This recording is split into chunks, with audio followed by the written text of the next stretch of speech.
കടയിലൊക്കെ ഉണ്ടാക്കുന്ന അതേ രുചിയിൽ നമുക്ക് ഉഴുന്നുവട വീട്ടിൽ തന്നെ ഉണ്ടാക്കിയെടുത്താലോ. നല്ല ക്രിസ്പി ആയിട്ടുള്ള ഉഴുന്നുവട.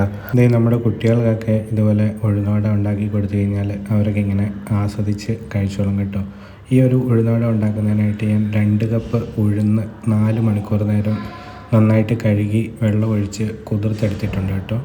നന്നായിട്ട് കുതിർത്തതിന് ശേഷം നമുക്ക് മിക്സിയുടെ ചെറിയ ജാറിൽ ഒരു 3-4 തവണയായിട്ട് ഓരോരോ ബാച്ചുകളായിട്ട് അരച്ചെടുക്കാം. അരയ്ക്കുന്ന കൂട്ടത്തിൽ ഒരു ചെറിയ കഷ്ണം ഇഞ്ചിയും കൂടെ ഇട്ട് വേണം നന്നായിട്ട് അരച്ചെടുക്കാനായിട്ട്. ഒട്ടും വെള്ളം ചേർക്കാതെയാണ് കേട്ടോ ഇത് അരച്ചെടുത്തേക്കുന്നത്. ചെറിയ ജാറായതുകൊണ്ട് 2-3 ബാച്ചായിട്ട് വേണം നമുക്കിത് അരച്ചെടുക്കാനായിട്ട്.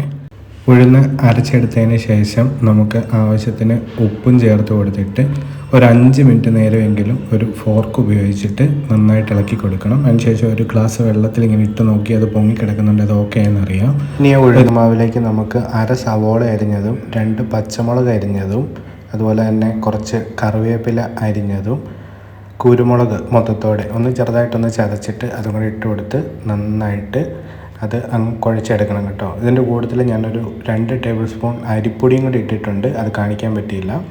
ഇനി നമുക്കൊരു പാൻ വെച്ച് അതിലേക്ക് വെളിച്ചെണ്ണ ഒഴിച്ച് കൊടുക്കണം. വെളിച്ചെണ്ണ ഒഴിച്ച് കൊടുത്തിട്ട് അത് നന്നായിട്ട് തിളച്ച് വരുമ്പോൾ നല്ല ഹീറ്റായി വരുമ്പോഴത്തേക്കും നമുക്ക് ഇതുപോലെ ഉഴുന്നുവട ഓരോന്നോരോന്നായിട്ട് ഇട്ട് കൊടുത്ത് വറുത്ത് കോരിയെടുക്കണം കേട്ടോ.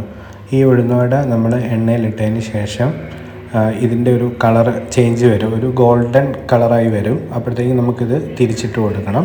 അതിനുശേഷം തിരിച്ച് മറിച്ചിട്ട് കൊടുത്ത് ഈ ഒരു ഗോൾഡൻ കളറായി വരുമല്ലോ, ആ ഒരു ടൈമിൽ നമുക്കിത് കോരിയെടുക്കാം കേട്ടോ. അല്ലെന്നുണ്ടെങ്കിൽ അത് പെട്ടെന്ന് കരിഞ്ഞു പോകും.